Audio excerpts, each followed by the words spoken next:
Good afternoon and welcome to the 2018 Northeast Seafood Exposition.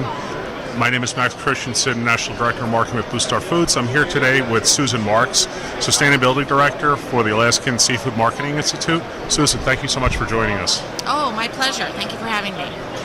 So ASME, as the acronym is, Alaskan Seafood Marketing Institute, has been around for 25 years or so. So your organization's been pretty much first in the game and probably the most vocal about sustainability and creating awareness about it within the seafood industry. We see a lot of your content out there, and it's all very good and gets very good traction. How long have you been associated with ASME? I've been with ASME almost 4 years, and in the seafood industry for 10.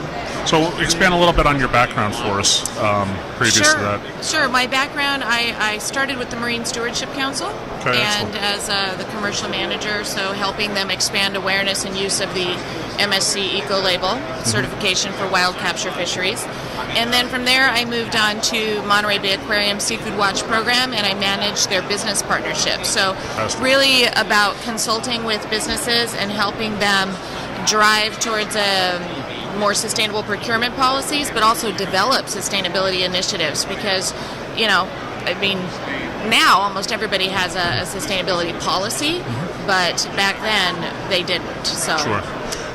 And how long, in total years in the industry, how long have you had approximately?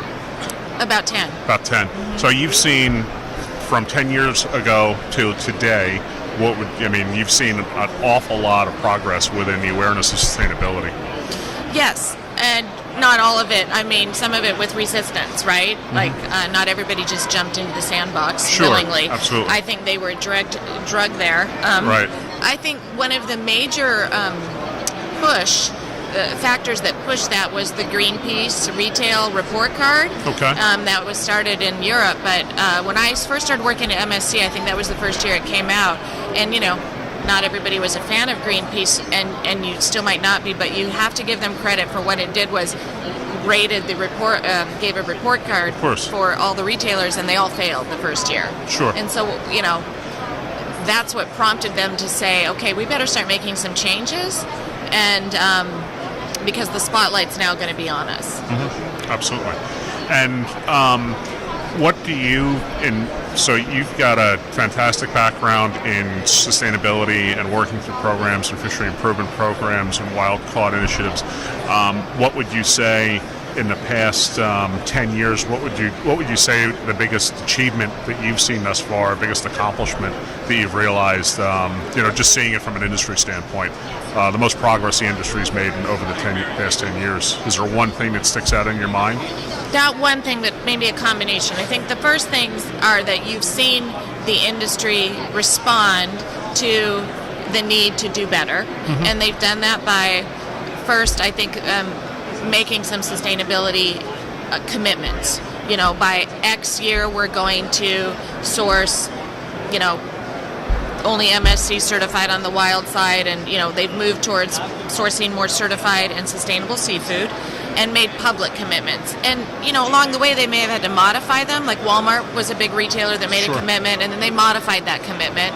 But I give them credit for stepping up to the plate, and what that has done is driven change within the supply chain. So that means the suppliers, in order to supply more sustainable seafood, had to procure more sustainable seafood. Of course, right. And then you mentioned fishery improvement projects. That's been the other driver, because for people to meet these commitments, there has to be sustainable seafood to source. Of course. And there isn't enough of that. And so fishery improvement projects have played a huge role and you've got industry that is involved with that and, supporting them.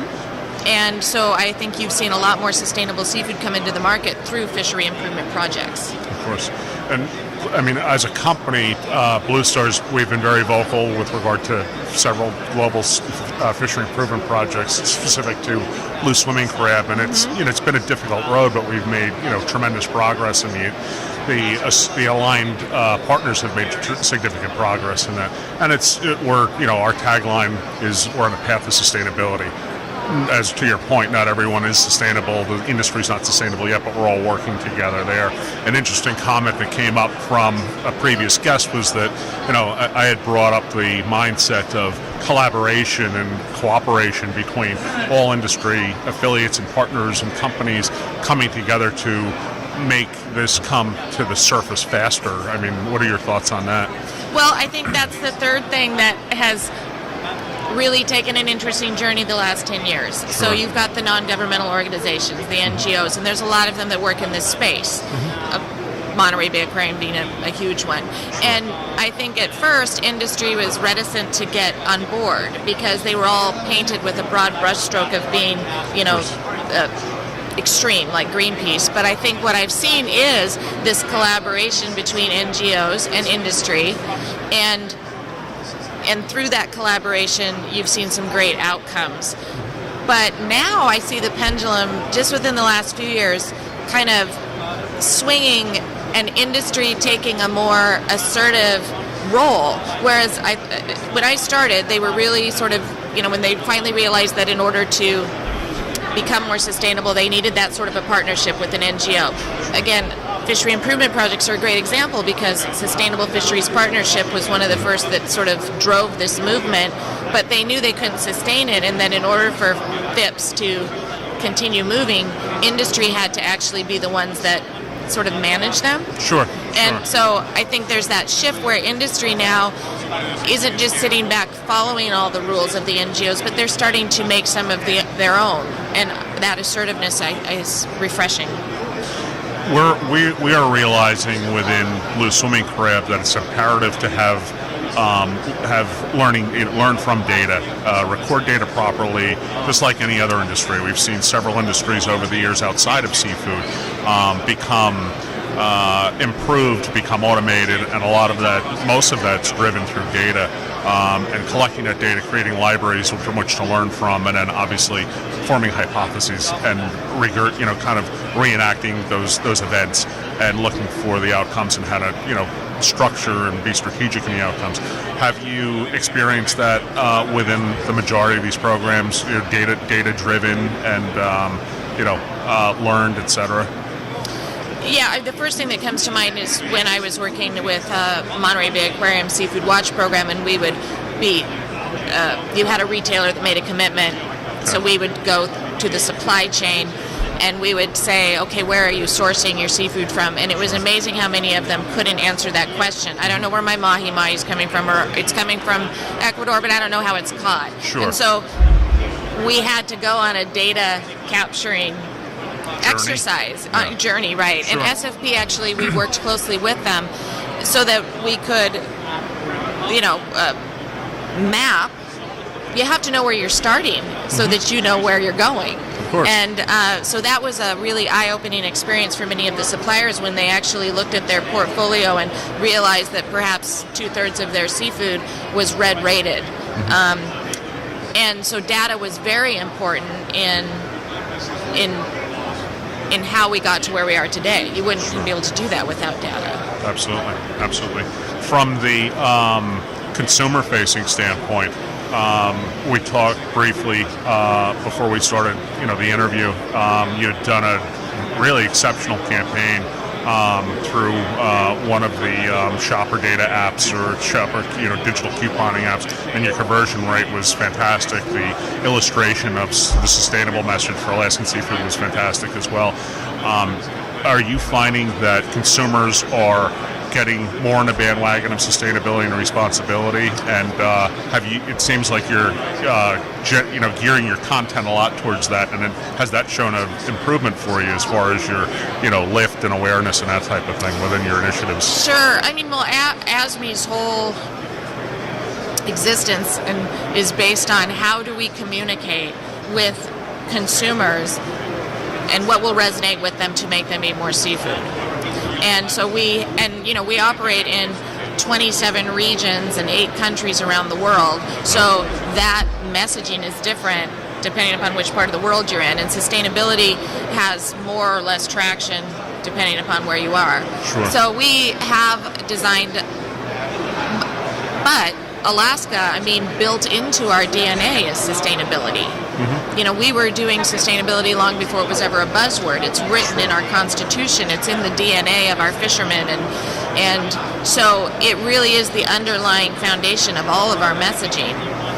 Now, from a consumer standpoint, I think it means different things to different people. We know that from market research that we've done, but I think you're getting more savvy consumers, and they you know, what they want is transparency, and they want authentic messaging, and you know, we're well positioned to give that to them. Sure. So we're happy the more sophisticated they become in their understanding of sustainability, we're happy to give them whatever level of messaging they need. All the content they need to satisfy their desire to learn and everything else. And we found that obviously the millennial demographic is significant. One of the largest consumer graphics, probably realized from a sales and marketing standpoint for any products, you know, let's say since the 50s when marketing had a different tone back then. But millennials are very centric on responsibility and sustainability, and they want to know where their products come from. And your marketing seems to be keying in on their, you know, buying cues and their drivers. Are you finding that your demographic is turning younger because of your sustainability background and related? Great question, and very timely question, because we just finished some research with Technomics, and we started that research about maybe 6-8 months ago, and it was to help us identify who is the seafood consumer today, because historically, you know, ASME's targeting they were selling to probably a wealthier demographic. Sure. And what we now know, well, what we suspected, but has been supported through the research that we've just received, is that you have to have messaging for all demographics, and definitely the millennial is a different shopper than the shopper of 10 years ago. Of course. But we also feel there's a huge opportunity, almost with I guess you might call them the boomers, you know, the 40 to 54, sure, because they will change their buying habits if given the right information. I mean, that's what the research shows. They're not so set in their ways. Yeah. And you know, they also have the dollars to spend. But the good thing about Alaska Seafood is that we do have such a variety of seafood. We can offer, you know, people. We can offer tastes and textures at any price point. That's fantastic. ASME's done a fantastic job of getting out in front and really pulling that sustainability message through. You know, from everything that I've seen, and I know from being in the industry for quite a few years, that the Alaskan sustainable message has been out there for quite a while. And you know, kudos to you guys for really taking a hold of that. When you say that, you know, it's kind of baked into you or into Alaska, it's part of your constitution as a state, and it's a pride issue in any industry, especially the seafood industry. We sometimes find good players and bad players with resourcing and harvesting product, and it kind of sounds to me like the bad players don't stand a chance in Alaska with that, you know, somewhat mindset that everybody has. So, you know, could you elaborate on that a little bit? It seems like there's really probably, if I'm to, you know, determine from what we talked about, there's probably no bad players in Alaska from the fishing and harvesting standpoint. I would like to say there aren't, but you know, right? They always seem. I suppose they could sneak in if they tried. But, sure. But no, I think that you know, our Alaska has generations of families that have been fishing, and the one thing that's unique about Alaska that I've learned. I mean, you know, U.S. fisheries are generally known as being very sustainable, and I think that's a very accurate statement. Sure. But I think Alaska takes that and amps it up just a notch. And what I mean is, when the light bulb went off for me, we have the North Pacific Fishery Management Council that oversees our fisheries and our decision making. And Alaska sets the total allowable catch for the year. Okay. And they will just say no. When that amount of fish has come out of the water, it doesn't matter if you, Blue Star, wants to buy some, we will tell you no. It doesn't matter if that fishing family is going to lose their livelihood, we tell them no. And And that is pretty cool because there Absolutely. are a group of people that are beholden to the seafood resource in Alaska. They are not beholden to that company's paycheck or bottom line or your need to have more crab. They will just say no, and that's unique because that does not happen in all parts of the world. Of course not. Sure. And I think it's understood by the families. They're okay with that because they want their next generation of children and grandchildren to be able to fish just like they have. Of course, and not abuse the species and allow the species to regenerate, repopulate itself properly and without strain on it. That's impressive, very impressive to say the least. So it's almost as if Alaska has its own sustainability reciprocal system built into it, from what it sounds like, which is pretty cool, when you think about it. Yeah, I mean, there's a lot of pride there, and there's Sure. a lot of, and they have a lot to be proud of, and yeah, I think you said it beautifully. Yeah, thanks. What do you see as your next for Alaska specific to sustainability? What do you see as your next big accomplishment, or are there any projects that are in process today that you're hopeful to see come to fruition and conclusion and be fully executed in the next 2 to 3 years that you're currently working on that you'd like to share? Well, I think that the next big wave that we're going to see in the sustainability movement is the wave of social responsibility. So with regards to environmental sustainability, I think that the industry and Alaska for sure, we have that one pretty much taken care of. Sure. We have credible environmental certification programs like our Alaska's own Responsible Fisheries Management certification, Marine Stewardship Council, we've got them on the aquaculture side. Sure. We've got fishery improvement projects in place, but the next wave is going to be that of social responsibility. And I think that, where Alaska's concerned, we don't feel we have any issues there. However, just like with environmental responsibility, Sure. you can't grade your own report card. There will be some sort of independent third-party standard that emerges that measures these things in the social side. Sure. And I think right now it's just a matter of what is that going to look like. And in Alaska, we have people in our industry that are actively involved in these discussions and are at the table. But, you're in industry. One more audit being put upon you. There's a lot of audit fatigue out there. Sure. And so we just want to make sure that whatever emerges is fair and perhaps risk-based, because let's face it, the United States and particularly Alaska is lower risk for social violations than other parts of the world. Right, So right. I think that's one of the things that we're involved in and will be working on. Cool. Do you see a lot of collaboration in the future between Alaska and other countries for sustainability initiatives? Have you been asked to step into other countries that have a similar species footprint and supply footprint and harvest technique footprint to kind of collaborate on their sustainability efforts and Yes. the like? Well, since I've been with ASME, we definitely collaborate with other environmental certification programs. So there are sister programs. Iceland has a Responsible Fisheries Management program, as well as Louisiana. And then Japan has their Marine Eco-Label Japan. And so there is consistent dialogue and collaboration between all of those programs. Sure. Because A lot of good synergies. Absolutely. We all learn from each other and talk to each other, particularly at these sorts of shows. And there are places, other countries around the world like Norway, Canada, that are doing analysis to determine if an alternative certification program, would work for them. Sure. So yeah, we are tapped quite a bit for That's good. as the guinea pig since we've been there. But that's a fantastic testament to everything that you've accomplished. I mean, again, not to beat a dead horse, but you're probably one of the first ones in, probably one of the most vocal about it in the industry and have been for over 20 years. But that's a fantastic testament to your accomplishments and the milestones that you've achieved.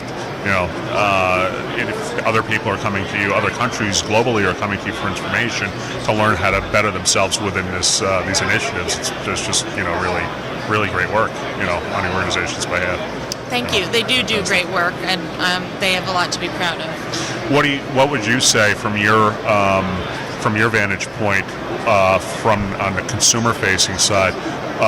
So we talked about social, and we talked about more exposure on the social side. After that happens, is there another next wave of that? Do you have like a punch or wish list of, this is how you'd like to see everything roll out and engage with all the sustainability initiatives? Is there anything that you'd like to share as far as that goes? Like what the promising future would be in the next 20 years, let's say? Well, I mean, ideally, I would love for... But one of the things that the seafood industry is challenged with is that there is no agreed upon definition for what sustainable seafood is. Of course. You have the building industry, and it's very clear cut what LEED building, this level, that level. Organic food, there's a very clear cut definition. Energy is a good example because they have the same, they have green initiatives, they have solar initiatives, right, and they're all measurable, documented, and you can plug and play with them and say, okay, this is where you were yesterday and this is where we are today. Yeah. So seafood doesn't have that. It's one of the things that makes it a challenge, but it's also sort of makes it exciting. But it would be nice, because I think from a supplier, from an industry standpoint, it causes grave confusion, because at the end of the day, seafood buyers just want to know, am I buying from a responsibly managed fishery, or a good farm? And, there's such a proliferation of eco-labels and information that these guys and ladies get inundated with. So I would like to see some of the fray cut with that. Sure. But again, as a marketing institute, we're always just going to stay on point with what we feel are our strongest talking points, and that is, seafood is a product of its environment, and you can feel good about buying from Alaska. Sure. And our fisheries are wild, natural, and sustainable. And so, we're always going to be coming out, with all the chatter, our talking points still are the same. I don't see us deviating much from that message. We are always trying to help consumers understand that frozen seafood is not a bad thing. And, and we do a lot of education on fresh, frozen, frozen, fresh, and we want to get people to eat more seafood, right? That's the ultimate goal. Absolutely. And if it's Alaska, even better. There you go. Hey, it's not a bad thing, right? Yeah.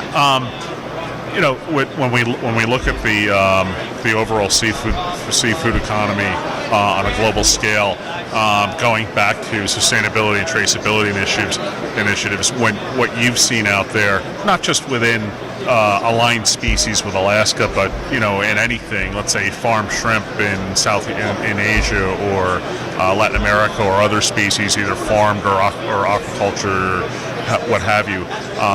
Do you see other industries? Are you experiencing other industries also looking to Alaska for input and direction on how to improve their own systems and their own sustainability initiatives? Taking a little bit step further, or the industry really hasn't gotten there yet? It hasn't, and I think that could be because there are so many credible NGOs working in this space. So if there are a lot of resources that countries or regions can tap into. Sure. But I'm sure that Alaska's looked at as a great example to aspire to.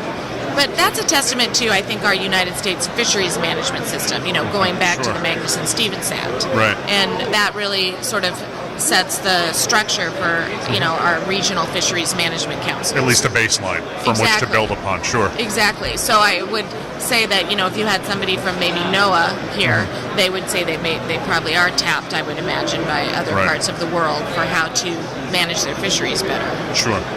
Fantastic. All right, very good. Anything else you'd like to add before we conclude? I've really enjoyed having you as a guest. Great content, great input. Again, fantastic milestones and achievements that your organization has achieved and realized. Anything else you'd like to add in our closing? Thank you for the opportunity to be here, and #Buy Alaska. There you go. Once again, Susan Marks, Sustainability Director, Alaskan Seafood Marketing Institute. I'm Max Christensen with Blue Star Foods, and thank you again for joining us.